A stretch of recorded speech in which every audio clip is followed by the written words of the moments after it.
Halo semuanya, kembali lagi dengan gue Anggun, tentunya di podcast Bacaan Anggun. Selamat malam dan gimana kabarnya? Semoga dalam keadaan yang baik-baik aja ya. Pada malam hari ini tuh topiknya spesial banget karena di request sama teman kita. Jadi ada yang nge-DM gue, sebut aja namanya Sasa. Jadi Sasa ini cerita kalau dia tuh sering banget ketemu sama orang-orang yang pemalu. Tapi kadang dia tuh sampai ketemu sama orang-orang yang malunya tuh memalu banget, agak ekstrim menurut Sasa, karena mereka-mereka ini bahkan lebih memilih untuk kerepotan sendiri, kesusahan sendiri daripada untuk melawan rasa malunya. Contohnya yang saya ceritain. Tapi juga sebenarnya sering banget gak sih kita tuh ketemu orang-orang yang kayak gini, atau bahkan kita sendiri yang kayak gitu. Contoh sederhana yang sangat-sangat sering itu adalah ketika kita ini lagi di sebuah tempat, misalnya nyari alamat atau cari sesuatu gitu, terus kita nyasar, kita Google Maps ternyata tetap nyasar, dan kita tuh lebih milih untuk manual cari satu-satu daripada kita nanya ke orang-orang terdekat situ. Ayo, ngaku siapa yang seperti itu? Dan Sasa minta gue ngerespon tentang apa yang dia pikirkan itu di dalam bentuk video seperti ini. Jadi inilah respon gue, Sasa. Dan thank you udah ngasih topik dan selamat mendengarkan. Jadi sebelumnya gue mau mendisklaimer dulu teman-teman bahwa video ini, podcast Bacotan Anggun itu isinya adalah opini gue. Jadi opini yang terbentuk dari pengalaman, pembelajaran, buku-buku yang gue baca atau apapun yang gue baca, dan diskusi dengan teman-teman dan orang-orang sekitar dan sebagainya. Jadi gue punya opini, lu punya opini. Kalau opini kita sama atau beda, mau coba diskusi, boleh banget di kolom komentar, oke? Oke, dari rasa malu sendiri, sebenarnya rasa malu itu wajar gak sih? Dan kok bisa ya ada tingkatan malu, pemalu banget, malu, percaya diri banget. Itu dari mana ya? Apakah semua manusia itu punya rasa malu? Apakah orang yang sangat-sangat percaya diri itu gak pernah malu? Terus kok bisa ya waktu kecil gue pemalu banget, waktu udah dewasa gue gak semalu itu? Atau kebalikannya, waktu kecil kok gue percaya diri banget ya, kok waktu udah gede gue jadi pemalu? Mari kita bahas. Rasa malu sendiri sebenarnya adalah sifat alami manusia. Artinya semua manusia itu punya gitu. Jadi wajar banget, bahkan memang pasti ada di setiap diri manusia gitu. Jadi lu, gua, siapapun itu pasti punya rasa malu. Bahkan dalam agama Islam itu sampai ada hadis yang menyebutkan bahwa malu merupakan sebagian dari iman. Jadi manusia itu pasti punya malu gitu, pasti. Terus kok bisa ada tingkatan malu? Sebenarnya kalau misalnya ada tingkatan, berarti harus ada standar yang menentukan berada di level mana nih rasa malu ini. Apakah pemalu banget, pemalu, percaya diri banget, itu tuh dari mana? Ngukurnya tuh dari mana gitu. Jadi gini, kalau menurut gua, kalau ada tingkatan rasa malu, berarti harus ada standarnya. Jadi kalau digambarin itu, rasa malu itu bukanlah garis tebal, tapi lebih ke garis gradasi. Jadi gak bisa nih kita tentuin titiknya di sini, di sini, di sini, di sini. Gradasi. Dan itu kita sendiri yang akan menentukan, yang gak bisa semua orang sepakat bahwa tek, gak. Pasti ada gradasinya gitu. Ada titik temunya pasti ada, tapi tetap aja. Misalnya gini, ada yang malu karena pakai baju pendek, ada yang malu kalau bajunya terlalu panjang. Tapi kita sepakat bahwa kita pasti malu kalau nggak pakai baju. Jadi gradasi ya. Memang kita pasti bakal malu kalau nggak pakai baju. Tapi ada juga loh yang malu kalau pakai baju pendek. Ada yang malu kalau pakai baju panjang. Nah itu, paham sampai sini gradasi yang saya maksud kan? Terus sebenarnya rasa malu itu bisa berubah-ubah nggak sih? Terus kok bisa ya waktu kecil gue pemalu, kok udah gede enggak? Atau waktu kecil gue percaya diri, kok waktu gede jadi pemalu, kok bisa ya? Oke, jadi menurut gue rasa malu itu sebenarnya kan ada dalam setiap manusia ya. Gue nggak bisa bilang kadarnya sama atau beda, tapi yang jelas rasa malu itu akan dipengaruhi oleh beberapa faktor, yaitu adalah lingkungan, kultur budaya, pola asuh orang tua, dan pengalaman gitu. Jadi yang pertama, lingkungan. Misalnya gini, Kalau di desa sama di kota itu punya standar malunya masing-masing. Contoh, kalau di desa itu cenderung kita itu bakal pakai baju-baju yang panjang, yang tertutup, yang sopan. Karena memang standar malu di desa itu seperti itu. Kita harus pakai pakaian yang tidak terlalu ketat, tidak terlalu pendek, menutup bagian-bagian yang memang dikiranya sensitif gitu loh. Sedangkan kalau di kota itu gak masalah kalau kita pakai celana pendek banget, pakai baju yang agak kebuka-kebuka, itu gak terlalu dipermasalahkan. Jadi makanya masyarakat kota itu cenderung gak malu kalau misalnya pakai baju pendek-pendek, karena memang dari lingkungannya sendiri tidak mempermasalahkan gitu. Jadi itu ya, bahwa kita sebenarnya punya rasa malu, tapi tergantung dari lingkungannya juga gitu. Jadi lingkungan sangat mempengaruhi rasa malu kita. Kita tumbuh di lingkungan yang seperti apa, maka itulah yang kita anut nantinya gitu. Kemudian juga ada dari kultur budaya, lingkungan, ada agama juga. Misalnya gini, dalam agama Islam, perempuan muslim itu harus menutup auratnya. Misalnya rambutnya harus ditutup, makanya perempuan muslim menggunakan jilbab untuk menutup rambutnya. Karena memang dalam agamanya diharuskan untuk menutup.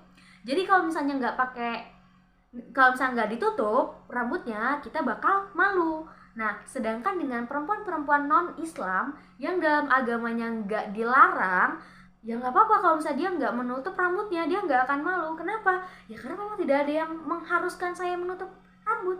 Jadi kayak fine-fine aja gitu loh. Kayak mau pakai sarung tangan atau enggak silahkan, mau pakai kaos kaki apa enggak silahkan. Gitu sama. Jadi kayak ya udah, standarnya hanya seperti itu aja gitu.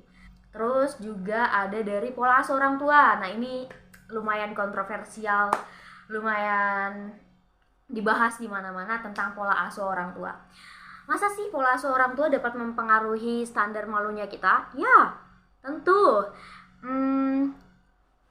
Orang-orang yang cenderung pemalunya agak ekstrim, yang sampai nggak berani untuk ngelakuin sesuatu yang menurut orang itu masih bisa kita atasi dan dia nggak mau. Maksudnya gini, kayak tadi nanya orang, misalnya ketika kita nyasar, kita nanya orang, enggak, kita lebih milih manual, kita nggak mau nanya orang-orang sekitar.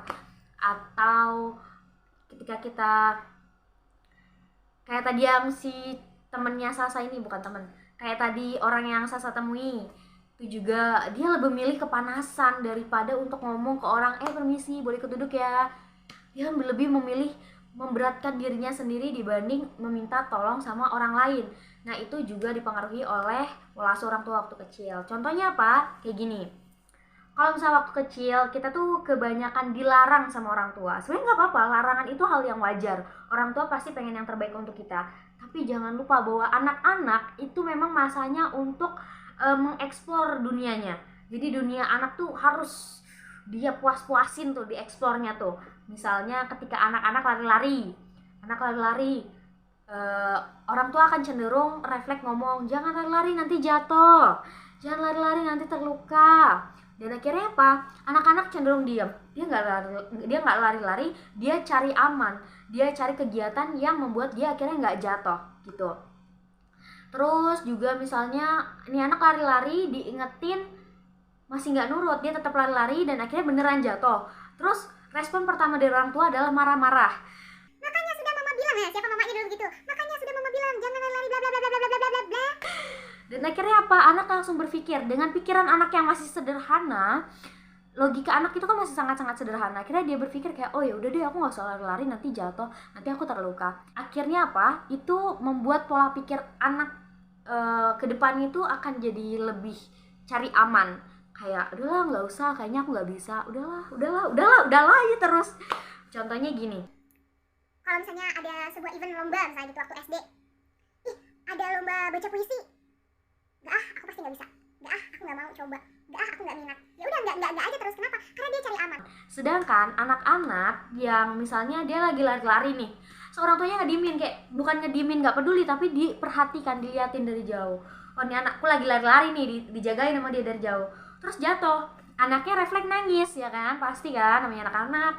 Akhirnya orang tuanya itu nggak marah-marah, tapi meresponnya nanya, mengkonfirmasi kenapa si anak ini nangis. Meskipun si ibu tahu ya anaknya nangis karena sakit, karena jatuh, tapi ibunya tidak langsung ngomong kamu pasti jatuh gitu, enggak. Karena apa? Orang tua yang memperhatikan jelas tahu karena logikanya sudah berkembang, sedangkan anak ini logikanya masih sangat sederhana. Jadi ditanya, kenapa kok nangis, jatuh, oh jadi dia tahu kenapa dia nangis karena jatuh. Sakit kah? Iya sakit. Yang mana yang sakit ini? Akhirnya anak akan mempelajari, oh ternyata sakit itu gak enak, oh ternyata kalau jatuh itu pasti sakit. Akhirnya nanti dia akan berpikir lagi, gimana caranya supaya aku lari-lari gak jatuh dan gak sakit. Karena dia tahu jatuh, lari itu menyenangkan, itu memang permainannya anak-anak, tapi jatuh itu tidak menyenangkan. Jadi gimana caranya dia tetap senang dengan lari-lari tapi gak jatuh. Nah mungkin orang tuanya bisa membantu dengan mengedukasi yang seperti ini. Kayak nggak apa-apa lari, tapi hati-hati ya, kalau diperhatikan ya jalanannya, jangan lihat ke depan terus, sesekali lihat ke bawah ya. Kalau misalnya ada benda dihindari ya. Itu edukasi yang memang harusnya diberikan sama orang tua gitu, karena anak akan lebih memahami yang seperti itu dibanding cuma dimarah-marahin aja dan dilarang-larang aja gitu. Jadi buat teman-teman yang ngerasa kok aku nggak berani ini itu, nah coba diinget-inget masa lalunya atau ditanyain mamanya, bapaknya, apakah dulu pola asuhnya seperti itu atau gimana.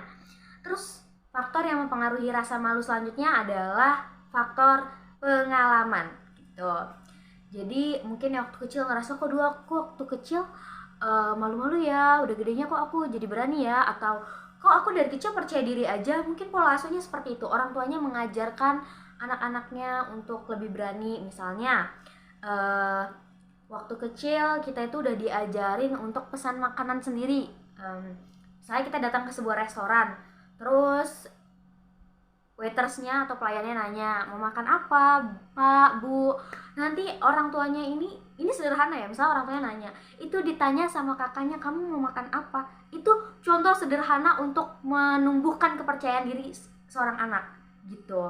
Jadi akhirnya waktu dewasa dia santai, karena ada orang-orang yang saking pemalunya untuk pesan makanan aja dia nggak berani. Dia pasti jalan itu ngajak orang, dia ngajak orang supaya orang lain yang bakal pesankan makanan dia cukup bilang ke temennya, bro, gua pesan ini ya, es teh manis 1 sama bakso 1 misalnya gitu. Udah, emang simple, itu sederhana, tapi itu sangat-sangat mempengaruhi hidup kita gitu. Nah itu dia menurut gua tentang faktor-faktor yang dapat mempengaruhi rasa malu manusia gitu. Dan ini tips dari saya, ini tips dari Anggun, dari gua, bagaimana caranya supaya kita itu mengatasi rasa malu. Kebanyakan dari kita yang udah dewasa itu cuma cenderung akan menyalahkan dari masa lalu aja. Kayak contohnya tadi, mentang-mentang kita udah tahu nih ternyata dulu ternyata kita sekarang ini jadi pemalu karena pola asuh orang tua yang menciptakan kita jadi pemalu gitu. Akhirnya kita udah pasrah dengan kehidupan kita, dengan karakter kita yang sekarang, dan kita cuma bilang, ya aku kan pemalu soalnya waktu kecil aku gini sama orang tua aku. Gak ya guys. Emang kebanyakan orang-orang akan cenderung berpikir seperti itu. Ini fakta loh ya, ini fakta.